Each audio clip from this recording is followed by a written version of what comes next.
Kulay at singkinang raw ng mga ilaw ng Manhattan ang buhay sa New York.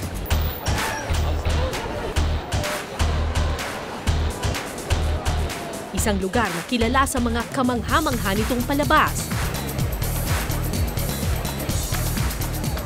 Pero hindi lang teatro ang dinarayo dito, kundi pati rin ang mga club tulad nito at ang mga kakaiba nilang drag queens.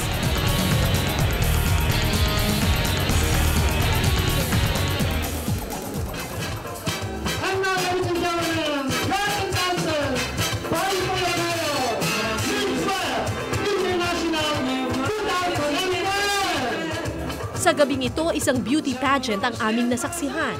Nagtipon-tipon ang mga drag queens ng New York. Ladies and gentlemen, judges, are we ready? Our first category would be fantasy costume. Para magpatalbugan sa ganda, make-up, costume, sayaw at kung ano-ano pa. The final is the one and only Miss Ashley Blake.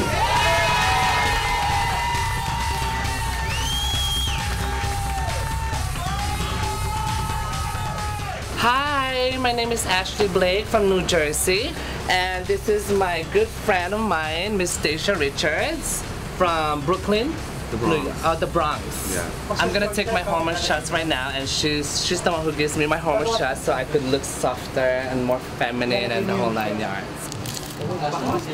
Here, there you go. 2 beses kada buwan kung magpaturok si Ashley. Bawat isang turok, $40 o halos 2,000 piso. Kailangan raw ito para mabawasan ang pagkalalaki at madagdagan ang pagkababae. So it's stronger, and to be a transsexual, it makes you softer. It makes you more feminine. It's necessity. Kaya kailangan namin, so we have to do it. Oh yeah. Not unless you want to have like breasts and all this surgery and still look like a man. Pagkatapos magpaturok, tuloy na si Ashley sa pagbabagong anyo. Ang sikreto sa pagda-drag queen, sinosobrahan ng lahat. Dahil di lang ito simpleng panggagaya, isa itong laro ng ilusyon. Basically, we want to look like a clown on stage, but it's more like theatrical. You know, like yung mga lashes, malalaki, and the whole 9 yards, yeah.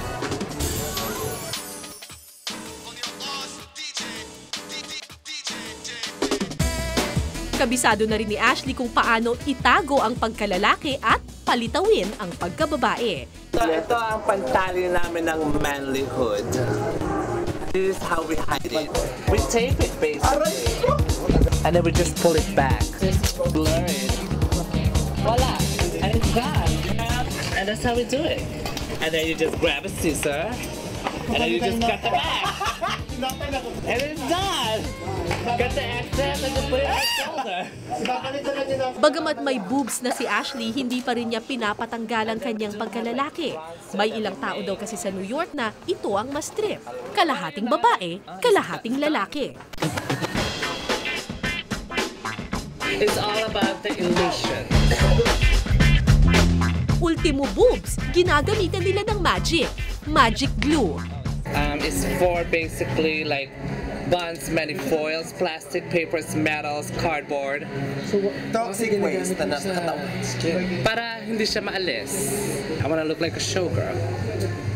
You know, being a drag queen basically. I don't want to be a stripper. Mula ulo hanggang paa, nagbago ang anyo ni Ashley. Mula maskuladong transsexual hanggang sa makinis na showgirl. Pagkatapos ng ilan pang palamuti, kompleto na ang ilusyon. It's showtime.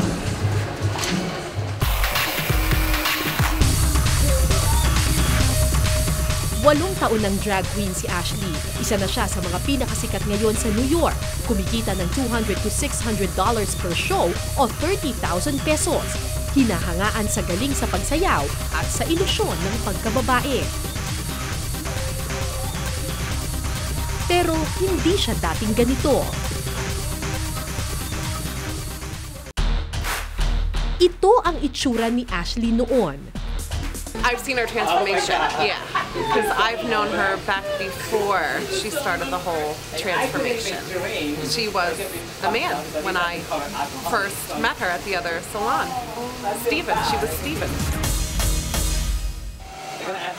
16 years old lang si Ashley nang magtungo siya sa Amerika kasama ang kanyang pamilya. Dito raw niya naramdaman ang tunay na kalayaan, kalayaang maging sino ka man. Kaya ako kahit na ibaliktad-baliktad mo, kahit na ilang turok na silicone or surgery, nasa puso ko lalaki ako at bakla ako lalaki. There's only 4 contestants. Para kay Ashley, ang gabi-gabing pagda-drag queen ay di lang trabaho, bagkus pagpasok sa isang kakaibang mundo. Mundo kung saan sila'y tanggap at tinitingala.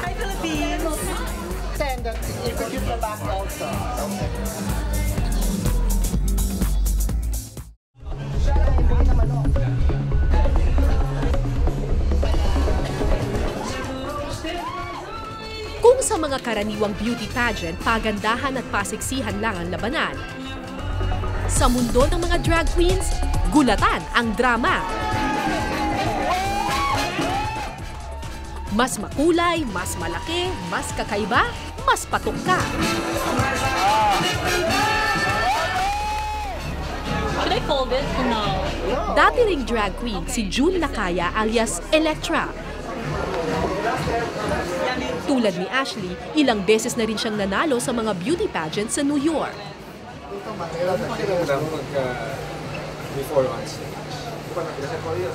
Kinakabahan, pero, you know, the main reason why I'm doing this kasi para mag-enjoy lang. You know, it's a part of like going out. So, yun, nakapagdamit ka ng ganito. So, you know, you feel fabulous.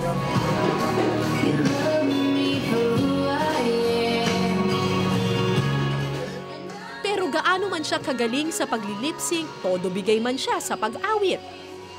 Para kay Electra, libangan na lang sa kanya ngayon ang pagda-drag queen. Nakahanap na kasi siya ng ibang career.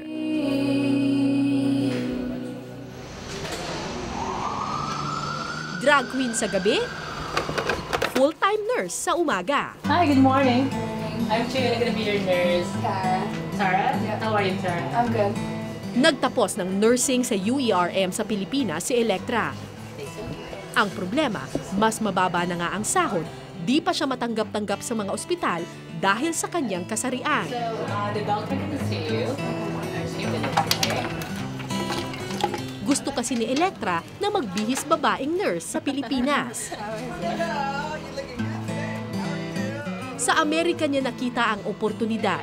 Dito, itinuturing siya na animoy nurse na babae. It's a trauma center. I work as a nurse. So yung full-time job ko, you know, this one that pays the bill. At saka, you know, I like working here. May mga Filipino, you know, and you know, they're very accepting and walang problema dito. Masaya. Sa Amerika daw kasi, hindi tumitingin sa kasarian, kundi sa kakayahan. You know, you could gain respect kung nire-respeto mo sarili mo. You know, yung bigyan mo respeto sa sarili mo at nakikita nila yan na, you know, you're just another individual na, you know, living normally. So, hindi naman sa mahirap ma-penetrate. Pakita mo lang na alam mo ginagawa mo.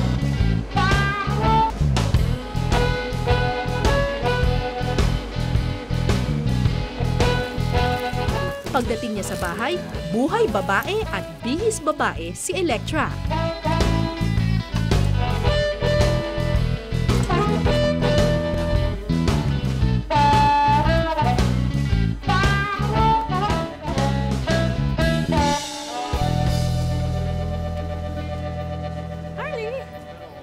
Ang asong si Harlem ang tanging kasama niya ngayon sa kanyang flat. Oh, God. Regalo ito ng dati niyang live-in partner na lalaki. Oo, straight guys, lalaking-lalaki ang mga nagiging boyfriend ni Electra. I feel more true to myself. Like every time I go out na babae ako. Pero pag babae ako, oh my God, I'm like having fun. And then I'm like, I'm more confident. One day, I just woke up and I was like, I want my twins. Gusto ko ng boobs. So I did it. That was, you know, when I moved, before I moved to New York. So I got my boobs. So this, wala nang turning back. Sa New York kasi, tanggap raw ang iba't ibang klase ng kasarian.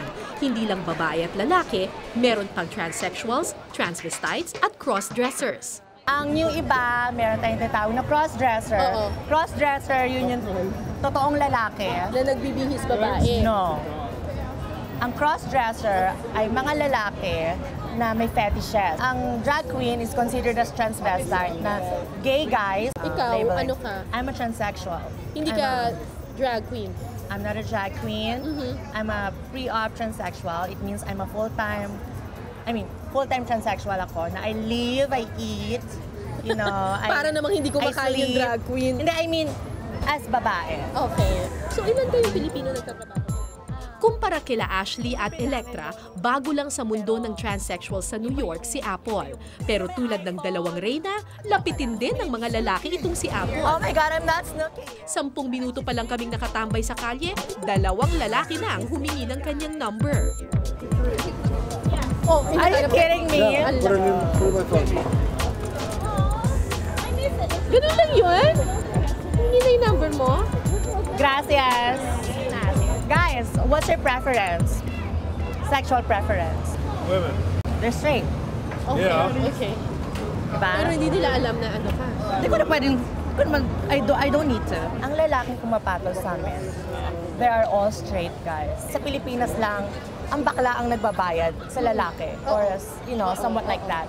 Sa ibang bansa, they appreciate third sex. You know, hindi man lang binabayaran, but ina-adore nila. They can get relationship, they can get like friendship, na walang mali siya. So, ito yung Lucky Cheng's, isa sa mga sikat na bars dito sa New York City. Ang maganda dito sa Lucky Cheng's, yung mga waitress, bartenders, lahat, pati mga performers, are all drag queens. So, naka-costume sila and all, mga lalaki sila pero naka-bihis babae.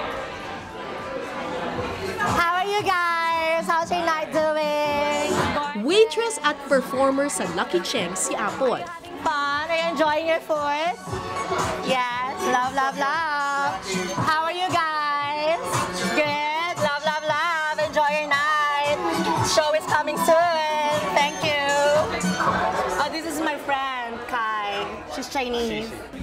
Dito lahat ng tauhan, drag queen, mapa-bartender, waiter, singer, at sa laki ng kanilang mga katawan, pwede na rin bouncer. Sa kanyang balingkinitang katawan at makinis na balat, patok na patok sa mga customer si Apple.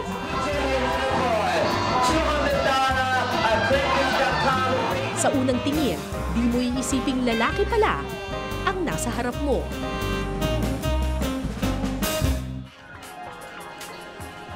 Habang nagsilbi at nagpaligaya ng mga customer si Apple, sa kabilang parte naman ng New York City, patapos na ang beauty pageant ng mga kakaibang reyna. Bawat isa may kanya-kanyang sorpresa. Pilipino, Amerikano, Meksikano, Hapon at Chino, iba-iba ng lahi pero iisa ang inaasam.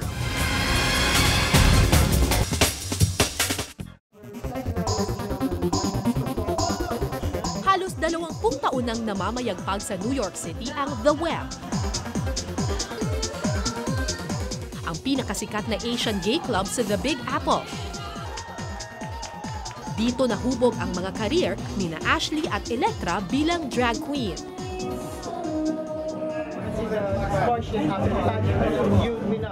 Si Bob C. Colon ang manager ng The Web. Utang na loob ng maraming transsexuals ang kanilang career sa kanya. Babsy gave everybody a lot of opportunities for all the female illusionists, drag queens, transsexuals to perform here at the Web. Not only he's a mentor, but he also gave everybody a job. 26 years ago, nung nagpupunta pa kami sa first Asian bar, there's really no place for Asians, you know. Medyo discriminated pa against, you know, it's all white, predominantly bars in New York. So they had a concept like, where would the Asian be going, you know, kung walang Asian gay bar.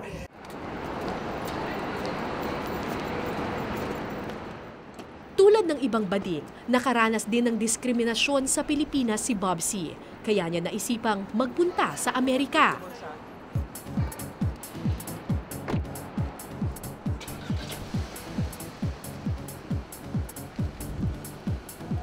At dito, lumikha siya ng maliit na mundo kung saan tatanggapin ang mga tulad nila.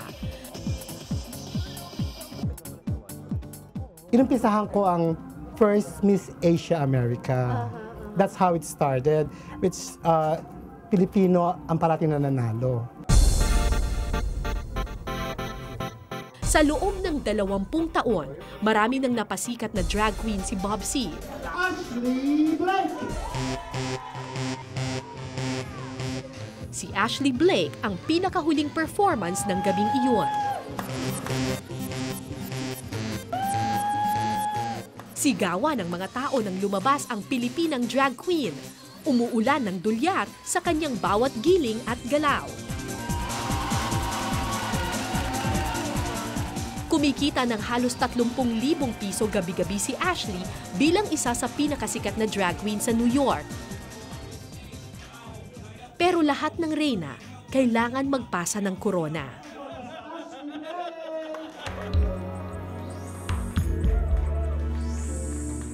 At pagkatapos ng huling parada, Your next Miss Web International goes to contestant number 2, Serena Blake!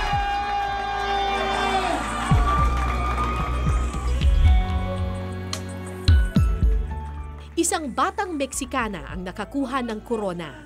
At tulad ng anumang beauty pageant, emosyonal rin ang bagong reigning drag queen. As the new Miss Web International.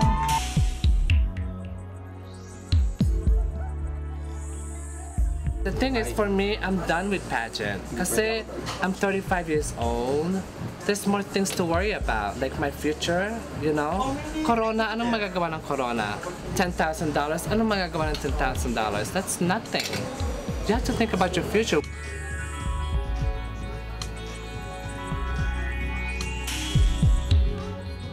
Masaya, makulay, marangyaman ang buhay niya sa Amerika.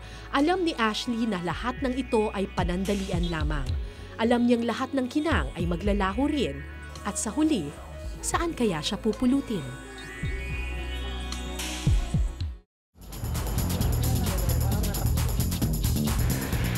Mapaaraw man o gabi, bakas ang makulay na buhay ng New York City. Short ka na naman!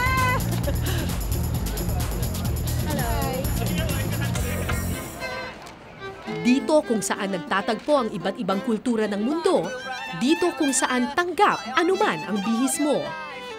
Free, fresh, you can do whatever you want. Nasa iyo ang limitations, nasa iyo kung hanggang saan ka. You know, lahat, kumbaga best and worst nandito na. So, kung bakla ka, kung lalaki ka, kung bisexual ka. So, it's up to you how to express your feelings. Kahit lalaki ka, kung gusto mo magbihis babae, okay lang. Okay lang.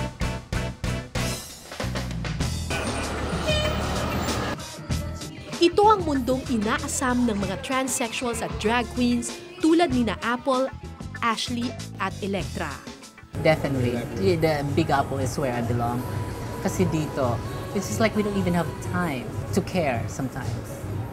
You know, you just like do your thing and you could leave whatever and whoever you want to be. Pero lahat ng kinang, lahat ng kulay, lahat ng kalayaan, may hangganan. Masaya na si Electra na buhay babae siya sa Amerika. May maayos na trabaho, may magandang bahay, may makulay na mundo. Pero, You know, I would love to have someone, you know, mas maganda pong may pamilya, but, you know, at least a company that you could trust, that's there for you, na hindi ka na napapaling kung nasaan sila. It's just like someone who's gonna be your soulmate and your partner. You know, that's my ultimate goal. Si Ashley naman, natatakot na sa kahihinatnan kapag siya'y tumanda. Sabi ng nanay ko, anak, pag tumanda ako, huwag mo akong dadalhin sa nursing home, ah. Pag tumatanda ang mga tao dito sa Amerika, dinadala sa nursing home. Sabi ko, ma, inalagaan mo ako since na maliit ako hanggang ngayon. You supported me. Now it's my turn na magpalit ng lampin mo. You know what I'm saying? Doon ako tatanda. Hindi ako tatanda dito. Bakit? For what? To be in the nursing home? No. I'm gonna live nice life in the Philippines. Nasa New York ang pera, nasa New York ang saya. Pero nasa Pilipinas pa rin daw ang puso at pamilya. Mula sa New York City, ako po si Cara David at ito po ang Eyewitness.